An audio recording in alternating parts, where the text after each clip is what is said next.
હું વૈષ્ણવ છું, એટલે અમારામાં દેવાનું જ હોય, લેવાનું ન હોય. ગદાધરદાસ એ કે કોડી વેચતા હતા, પદ્મનાભદાસ છોલાપ ધરાવતા હતા, તોય અમારો પુષ્ટિ પુરુષોત્તમ પ્રસન્ન રહેતો હતો. તો હું તો વાણિયો છું, તે ધંધો કરું છું. આ બધાના પૈસાથી લેવડ દેવડ હોય ને એ કોઈ દી સત્સંગનું પૂછે જ નહીં. પણ જય શ્રી કૃષ્ણ બોલે ને એને જ દઉં, ન બોલે એને કહું આગળ જાઓ.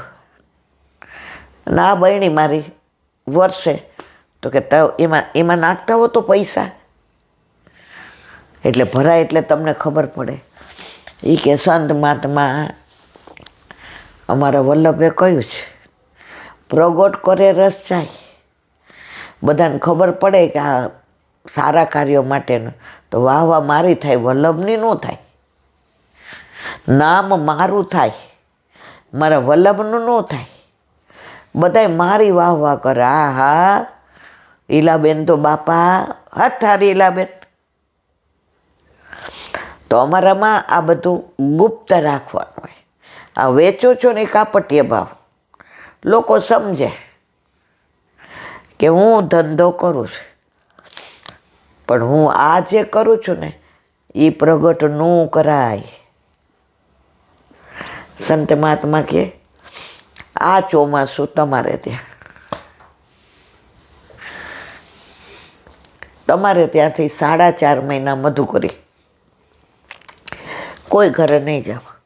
જ્યાં મને રોજ પુષ્ટિ પુરુષોત્તમનો પ્રસાદ મળતો હોય તો આટલા ચોમાસા મેં કર્યા છે. આ મને ફળ મળી ગયું. અને એ 4.5 મહિના બાર કુટિયા બાંધી નદી કિનારે અને રોજ રાજભોગ સરે, એટલે ગાયનું કાઢી અને સંત મહાત્માને થાળી. સંત મહાત્માએ કીધું હું 4.5 મહિના ગામમાં ન આવું, કારણ કે મારે અને લૌકિકતાને દૂર રહેવાનું, એટલે તમે બધા અહીંયા આવો અને એક જ વાર બપોરે જે ધરાયું હોય એ સરાવે ત્યાં પધરાઈ આવે. અને 4.5 મહિના પૂરા થયા એ દિવસે મહારાજ લીલા વિસ્તારી ગયા. આ પુષ્ટિ માર્ગ છે મારવાલા. આ બધું સાંભળેલું, કોઈએ કહેલું. આવા પ્રસંગો કાંઈ મને તો ગોઠવતા આવડે નહીં. તો પુષ્ટિ માર્ગ આવો છે, અગાધ છે. માહે પડા મહાસુખ માણે દેખનહારા દાજે. બોલો વલ્લભાધી વલ્લભાધીશ કી બ્રજ વિહાર. આટલા પુસ્તકમાં પ્રભુએ એટલી બધી લીલાઓ ભરી છે, આ એક ટકોય નથી. તમે વ્રજમાં જાઓ તો એટલી બધી ભાવનાઓ. અને વ્રજવાસી એક જણ એવું કહેતો હતો, એ કે ગાય છે ને ગાય, એનામાં આજની તારીખમાં એવું સામર્થ્ય છે કે માનો તમે તળાવમાં પડ્યા ને ડૂબવા માંડ્યા, હવે તમને તરતા આવડતું નથી, તો ત્યાં ગાય નીકળે અને પાણી પીવા આવે અને એનું પૂંછડું જો તમે પકડી લ્યો ને તો ગાય તમને તારીને ઉપર લઈ લે, એમાં કોઈ શંકાને સ્થાન નહીં. આ બે ગુરુપુરાણમાં આવે છે. આપણે લીલામાં પહોંચીએ ને પછી વેતરણી નદી પાર કરવાની હોય ને, એ આપણે તો આવું બધું વાંચી ન સંગળીને સાંભળી ન શકીએ અને આપણા કામનું નથી. આપણે તો બધા વલ્લભવાળા છીએ, તો આ બધું આપણામાં ના આવે. પણ મર્યાદામાં એવું આવે છે કે અંદર લોહીની નદીઓ હોય ને અંદર બધા હાડકા, એ બધું આપણે બોલાય નહીં. તો એ નદીને પાર કરવી હોય ને તો તમે ગાયની પૂંછ પકડી લ્યો ને એટલે ગાય તમને વેતરણી નદી 1 સેકન્ડમાં પાર કરાવી દે. ગાયના મહાત્મ્યને જે સમજે એ સમજે. જો યમુનાજીનું આપણે કેટલું બધું આમ રોજ રડવું આવતું હતું કે આટલું કેમિકલ. હવે સાબિત થઈ ગયું કે 78% કેમિકલ છે અને બાકીની ગંદકી છે. હવે ભલે અત્યારે એના પર રાજકારણ ખેલાય, પણ સ્વીકારી તો લીધું ને કે યમુનાજી આવા છે. અમારા યમુનાજીને આવું કરવાવાળા, યમુનાજીનું સામર્થ્ય જુઓ. આપણે બધાએ પ્રયત્ન કર્યો, હજારો કાગળ લખ્યા, હજારો ઈમેલ લખ્યા. 3 મહિના સુધી આપણે યુટ્યુબમાં રોજ કીધું. બધા વૈષ્ણવોએ, વલ્લભકુળે ખૂબ પ્રયત્ન કર્યો. એન્ડ આવ્યો તો હવે ચર્ચા થવા માંડી ને. જો ધુમાડો થયો ને એટલે આગ તો લાગવાની જ છે, એટલે ચિંતા કરવાની જરૂર નથી. મેં કીધું હતું કે યમુનાજી કે બસ તમે બધા ખાલી પ્રયત્ન કરો. ઓલા ગિરિરાજ ઠાકોરજીએ ઉઠાવ્યો ને એટલે બધા કે હા હા લાલા એ તું ને ગિરિરાજ ઉઠાવ્યો તો કે હા. બેસ હવે છાનો મને, કાંઈ તારી ટટલી આંગળીએ ગોવર્ધન રે. એ તો અમે બધાએ ટેકો કર્યો છે ને લાકડીનો, એટલે ગિરિરાજ ધારણ કર્યો જ તે. ઠાકોરજી કે તો હવે થોડો આરામ કરો, તમે બધા રાખો. આટલી બધી લાકડીઓ, આટલા બધા વ્રજવાસી, એટલે ગિરિરાજી તો રહેશે. જેવો ઠાકોરજી ખસેડવા ગયા ને, ગિરિરાજ ઘૂમ કરીને પડવા ગયા. બધા કે લાલા લાલા લાલા લાલા. બધાએ લાકડી લઈ લીધી. ગોવર્ધન કે ગિરી પલ્લવ પર, કર પલ્લવ પર નૃત્ય કરે. તો બધું કરવાના છે તો યમુનાજી. પણ ભલે ને આપણે લાકડીને ટેકો આપ્યો એનો આનંદ છે. અને યમુનાજી આપણા ઉપર પ્રસન્ન છે કે તમે બધા એક તો થયા, વૈષ્ણવ, વલ્લભકુળ, વ્રજવાસીઓ, કે યમુનાજી માટે મારી મા છે. બસ તમે મા માનીને હવે છોડ દો મારા ઉપર. ગમે એવું હોય ને, ઝઘડો કરીને છોકરું આવ્યું હોય, છોકરાની જોડે ઓલા ઝઘડ પણ જેવી માં કચોટો વાળીને આવે, શું તમારે? ઓલા કે એમ નહીં, આ તો ઈલાબેન નહીં, ક્યારની નથી બોલતી એટલે હું બધું સાંભળું છું. તમારા છોકરાએ કેટલી વાર પથરા માર્યા, કેટલી વાર બચકા ભર્યા, અમે આવ્યા ઝઘડો કરવા. હવે તમારે શું કરવું છે કહો? ના રે, આપણે તો ઘર જેવું. એમ આપણે બધા અત્યાર સુધી, હવે મારી માં કે લે આવ, બહુ અત્યાર સુધી વખોડી, બહુ હવે જોઈ લો. તો અત્યારે બધું ધમસાણ ચાલે છે. હવે વાત કરતા હતા આપણે વ્રજની, ગુલાલ કુંડની. જતીપુરાથી 1.5 કિલોમીટર દૂર ગુલાલ કુંડ છે. ત્યાં શ્રીજી બાવા હોળી ખેલવા આવતા. તો આજે પણ ત્યાં ગુલાબી માટી, ગુલાબી છાંય, ગુલાબી જળ, ચારે બાજુ ગુલાલ આજે પણ મળે છે. આ બધા બેઠકજીમાં એક ગુલાલ કુંડ જ એવું છે જ્યાં 300 દી 12 મહિના હોળી છે. જાય એટલે આપણને હાથમાં દે જ ગુલાલ. અને દિવાળી હોય તો એમ કે હોળી તો વ્રજવાસી ખેલે ખેલે વ્રજની નાર, હોળી આવી રે વસંતના તો વાયુ વાયા, ચાલે ચમકતી ચાલ, હોળી આવી રે.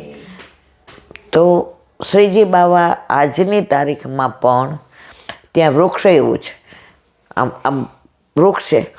આ બાજુ રાધાજી અને આ બાજુ ઠાકોરજી. તમે આમ બે મુખામ કરો ને તો એ નિકુંજ લીલાના દર્શન થાય.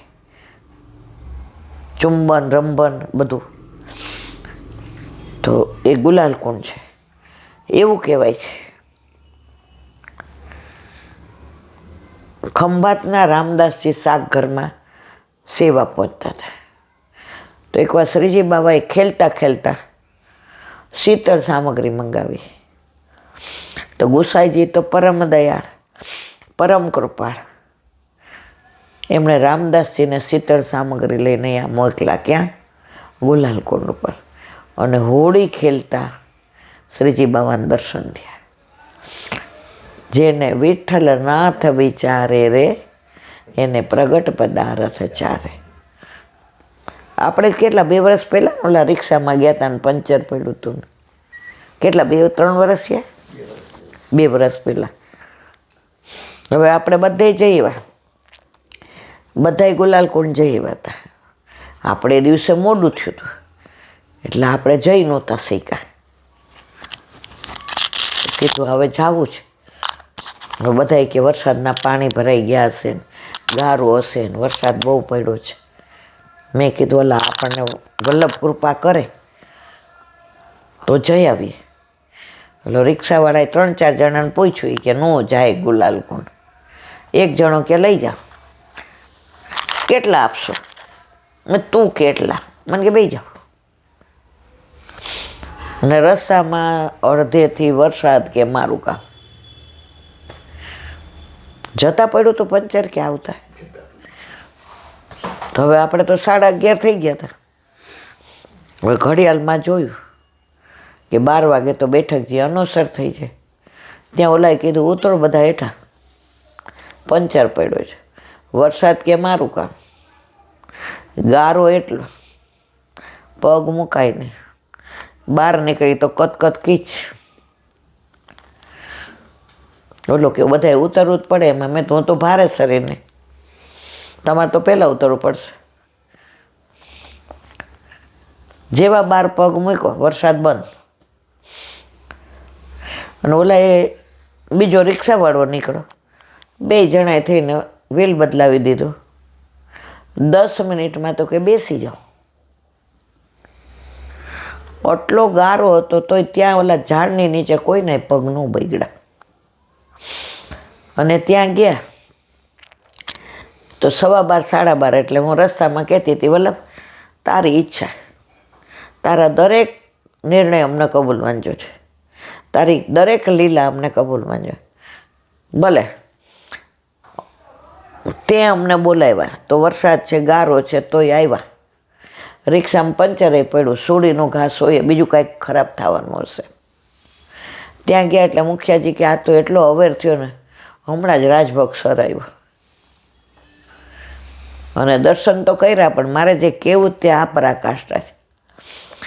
એ કે હવે સખડી લઈને જાઓ. અરે યાદ છે ને? ને આપણે બધાએ ત્યાં પાતર લીધી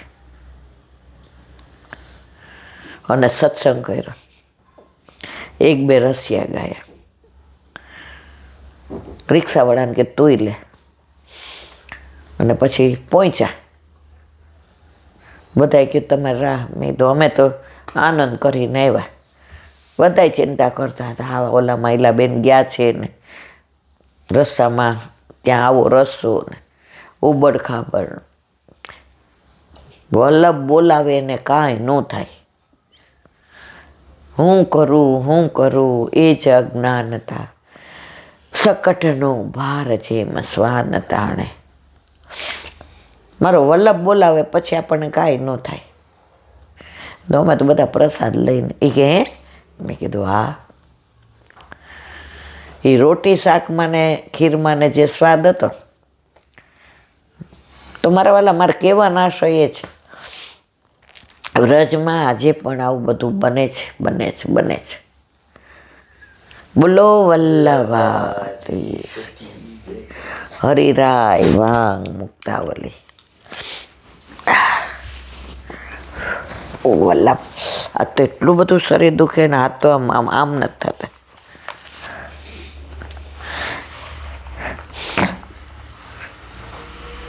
બ્રહ્મ સંબંધ વાક્ય